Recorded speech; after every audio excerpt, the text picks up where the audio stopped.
তাৰে দহ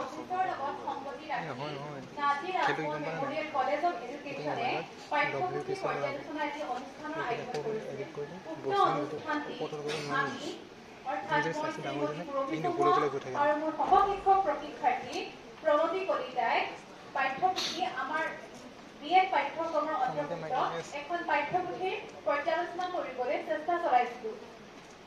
উক্ত পাঠ্যপুথিখনৰ পৰ্যালোচনাৰ বিভিন্ন দিশ আপোনালোকৰ আগত উপস্থাপন কৰিব বিচাৰিছো।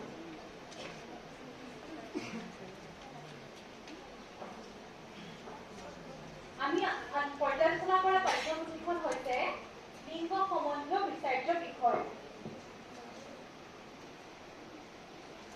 আৰম্ভণিত আছে যে পাঠ্যপুথিখনৰ নাম হৈছে লিংগ সম্বন্ধীয় বিচাৰ্য বিষয়। লেখক হৈছে হৃদয়ানন্দ বৰা আৰু অৰ্চনা অধিকাৰী বৰা। প্ৰকাশনৰ বিৱৰণ প্ৰকাশক আছিল শ্ৰী অনুপম দত্ত, মণিমাণি প্ৰকাশ, পানবজাৰ, মুদ্ৰণ বিদ্যাপন গোটেইখিনি এটা পেজে লিখিবলৈ হয় নোজোৰেগে এটা বজাত পাঠ্যপুথিখনৰ দিবলৈ কৈছে। উদ্দেশ্য পাঠ্যপুথিখনৰ এখন পাঠ্যপুথি প্ৰস্তুত কৰোঁতে বিভিন্ন ধৰণৰ উদ্দেশ্য আগত ৰাখি পাঠ্যপুথিখন প্ৰস্তুত কৰা হয়। সেই উদ্দেশ্যৰ এই পাঠ্যপুথিখনৰ ব্যতিক্ৰম নহয়। প্ৰথম উদ্দেশ্যটো হৈছে যে লিংগৰ ওপৰত